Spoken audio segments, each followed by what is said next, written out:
사람은 누구를 만나느냐에 따라 삶이 달라집니다.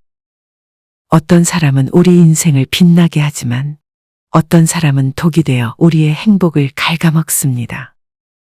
더 무서운 것은 우리가 스스로 그 악연을 끊지 못하고 묶여 있다는 것입니다. 당신을 존중하지 않는 사람, 대화할 때마다 비꼬거나 무시하는 사람, 끊임없이 이용하는 사람, 필요할 때만 찾아오고 도움을 받을 때는 감사를 모르는 사람, 만날 때마다 가슴이 답답해지는 사람, 늘 불평과 비난만 늘어놓으며 당신의 기운을 빼앗는 사람. 그런 사람을 계속 곁에 두시겠습니까?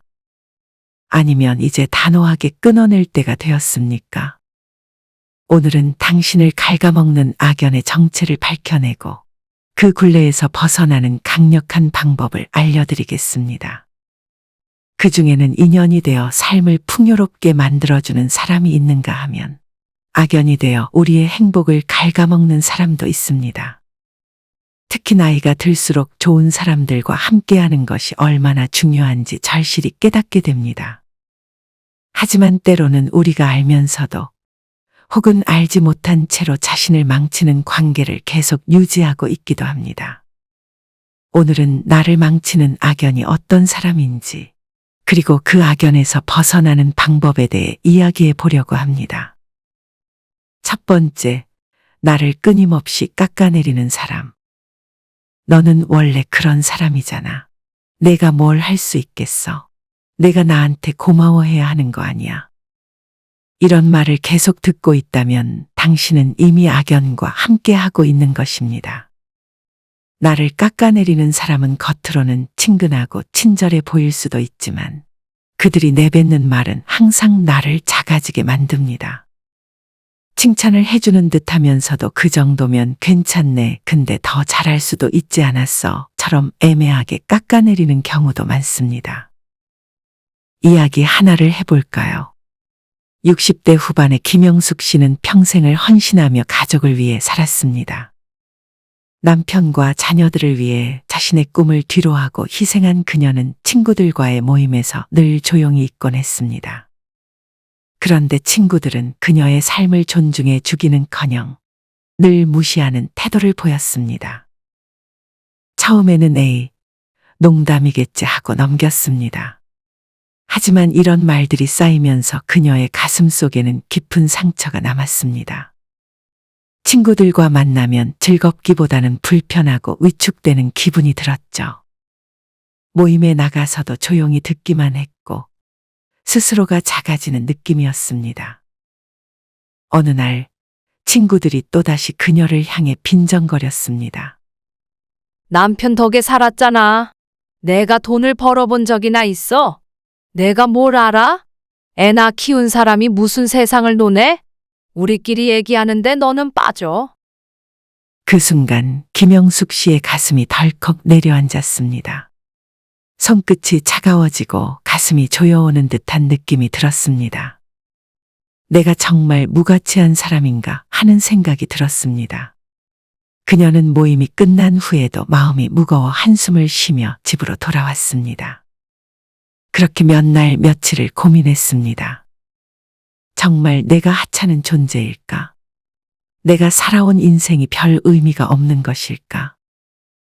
그렇게 점점 자신감을 잃어가던 어느 날 딸이 그녀를 유심히 바라보며 말했습니다. 엄마, 왜 그런 말을 듣고도 가만히 있어? 엄마가 얼마나 많은 걸 해왔는데. 엄마 덕분에 우리 가족이 이렇게 행복한 거야. 엄마는 훌륭한 분이야. 그제야 김영숙 씨는 깨달았습니다. 자신이 누군가의 말 한마디에 흔들릴 사람이 아니라는 것을. 그녀의 희생과 헌신은 결코 가벼운 것이 아니었으며 그녀를 인정해주는 가족이 있다는 것을요.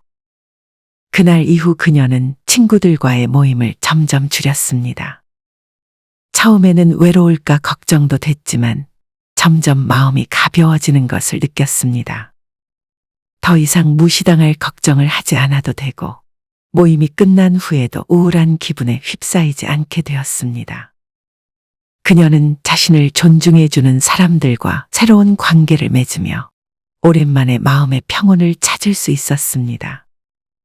그리고 자신을 소중히 여겨주는 사람들과 더 많은 시간을 보내기로 했습니다. 그녀는 비로소 알게 되었습니다. 나를 깎아내리는 사람과의 관계를 끊어야 진짜 행복해질 수 있다. 그 후 김영숙 씨는 자신을 함부로 대하는 사람들에게 더 이상 마음을 주지 않았습니다. 대신 그녀를 존중하고 그녀의 이야기에 귀 기울여주는 사람들과 함께하며 인생을 다시 설계하기 시작했습니다. 새로운 모임을 만들고 취미 생활도 시작하면서 그녀는 점점 밝아졌습니다.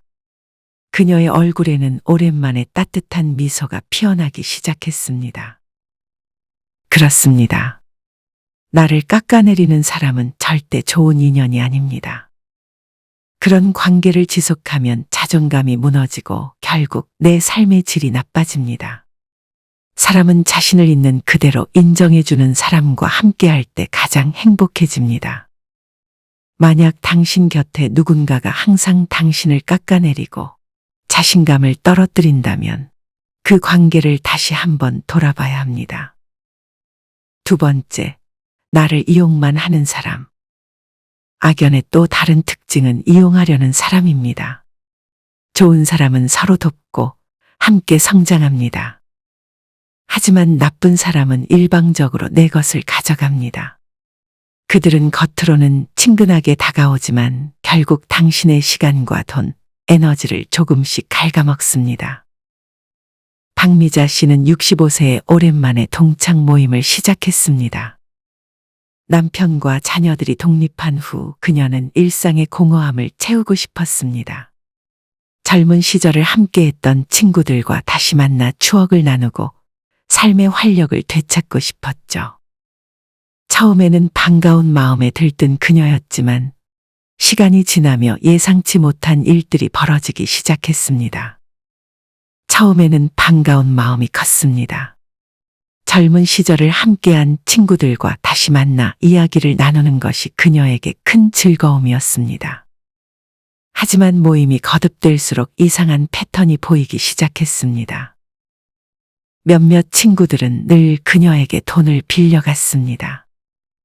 처음엔 급해서 그래, 한 번만 도와줘라고 부탁했고, 박미자 씨는 친구를 돕는 마음으로 선뜻 빌려주었습니다.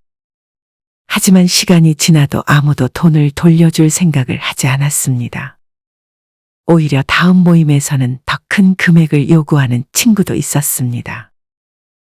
어느 날 그녀가 더 이상 돈을 빌려줄 수 없다고 말하자 친구들의 얼굴에는 순간적으로 불편한 기색이 스쳤습니다.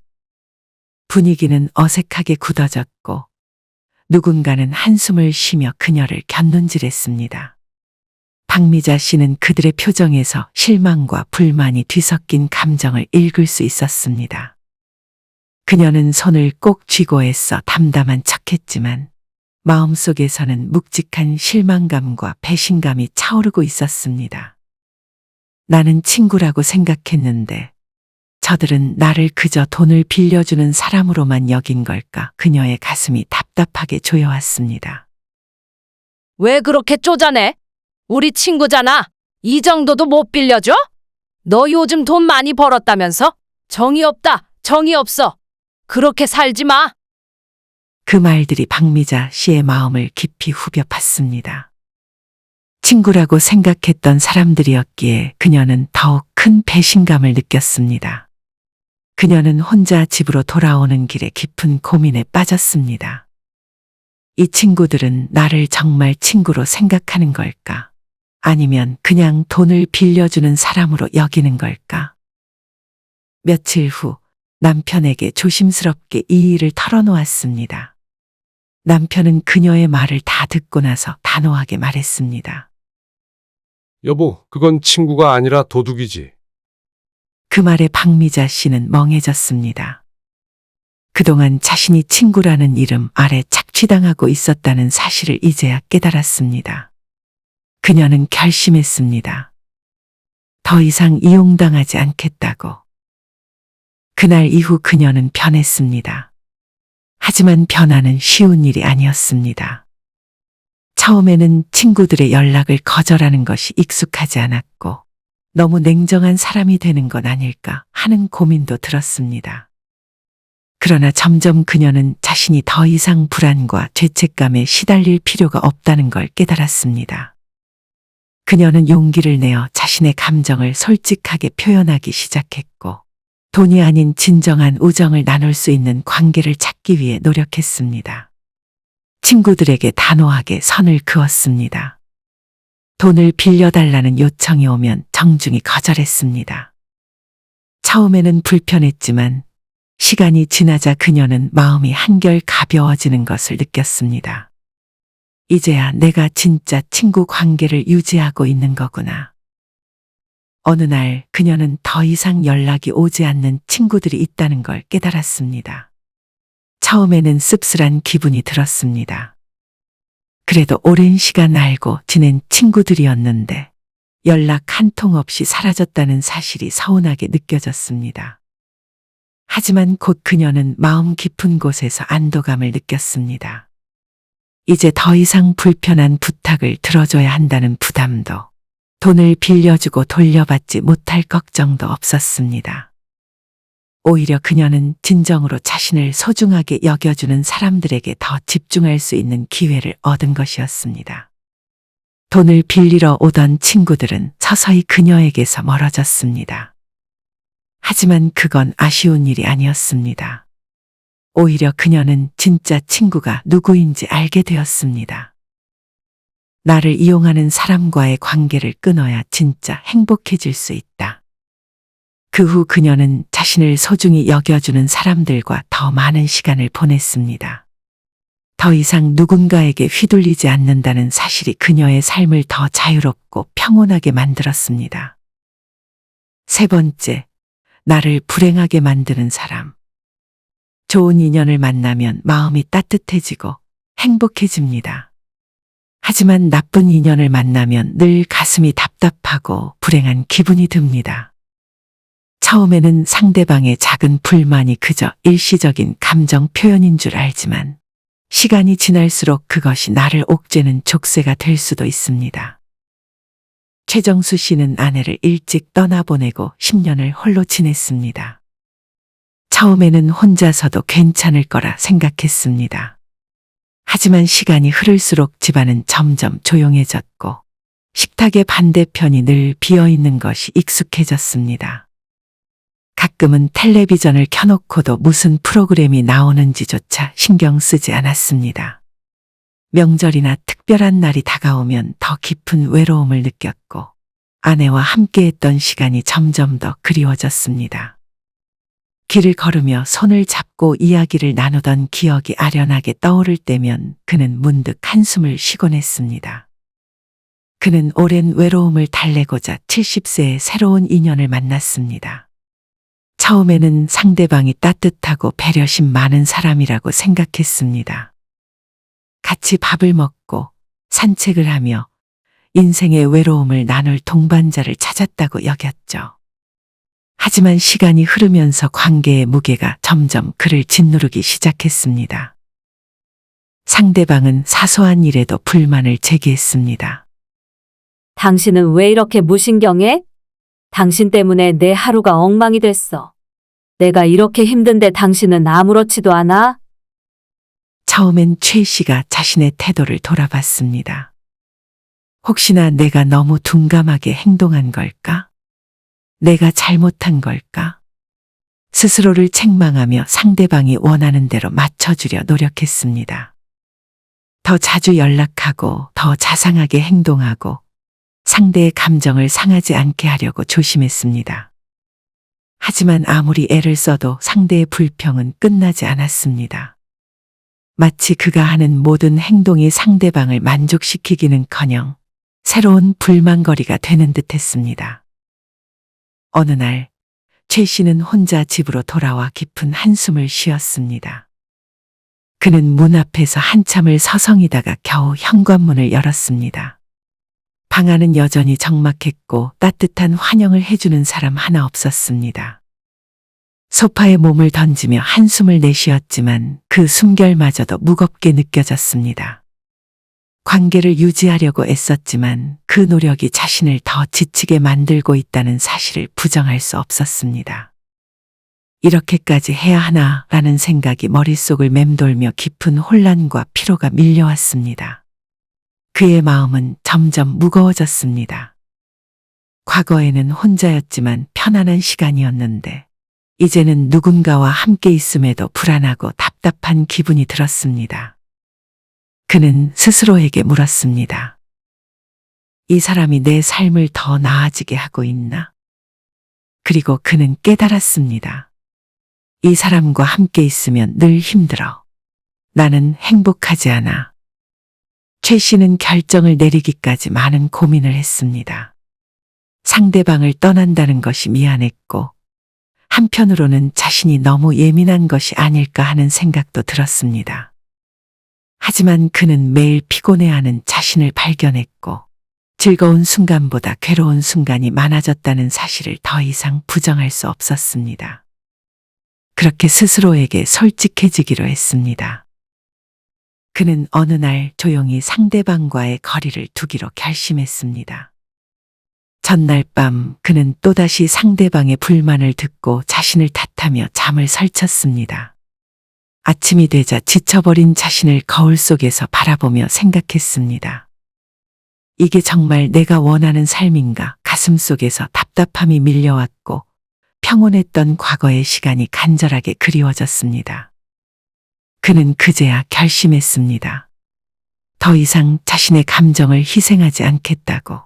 관계를 위해 노력하는 것이 아니라 스스로를 위한 삶을 찾겠다고 다짐했습니다. 전화가 와도 바로 받지 않고 감정적으로 휘둘리지 않기로 다짐했습니다. 그리고 점점 평온한 시간이 찾아왔습니다. 상대방의 목소리에서 벗어나자 그는 다시 자신을 돌볼 여유를 찾았습니다. 오랜만에 아침 햇살을 즐기고 좋아했던 음악을 들으며 여유롭게 커피 한 잔을 마실 수 있었습니다. 그는 깨달았습니다. 진짜 좋은 인연은 나를 지치게 하지 않는다. 사람은 관계를 위해 노력해야 하지만 그 관계가 나를 병들게 한다면 더 이상 붙잡고 있을 필요는 없습니다. 진정한 인연은 함께 있을 때 편안하고 서로를 존중하며 성장할 수 있는 관계입니다. 나를 불행하게 만드는 사람을 억지로 곁에 두고 있을 필요는 없습니다. 최 씨는 결국 결심했습니다. 상대와 거리를 두고 자신을 아껴주는 사람들과 시간을 보내기로 했습니다. 그리고 오랜만에 느껴지는 평온함 속에서 그는 마치 무거운 짐을 내려놓은 듯한 해방감을 느꼈습니다. 오랫동안 긴장 속에서 살아왔던 몸과 마음이 서서히 풀어지는 기분이었습니다. 창밖을 바라보며 따뜻한 햇살이 방 안으로 스며드는 것을 지켜보던 그는 문득 미소를 지었습니다. 자신을 위해 내린 결정이었지만 이제야 비로소 삶이 온전히 자신의 것이 된 듯한 느낌이 들었습니다. 내가 행복해야 내 삶이 가치 있다. 그렇습니다. 삶은 짧고 소중합니다. 여러분도 혹시 늘 가슴을 답답하게 만들고 자꾸만 불행하다고 느끼게 하는 사람이 있다면 그 관계를 다시 한번 돌아보시길 바랍니다. 당신의 행복은 그 어떤 관계보다도 소중합니다. 그렇다면 이런 악연에서 벗어나려면 어떻게 해야 할까요? 방법은 어렵지 않습니다. 하지만 실천하기 위해서는 용기와 결단이 필요합니다. 하나, 거리 두기. 나를 힘들게 하는 사람과는 물리적, 감정적 거리 두기가 필요합니다. 연락을 줄이고 불필요한 만남을 피하고 SNS에서 언팔로우하거나 차단하는 것도 좋은 방법입니다. 직접적인 대화를 줄이고 필요하다면 환경을 바꿔보는 것도 효과적입니다. 거리를 둔다고 죄책감을 느낄 필요는 없습니다.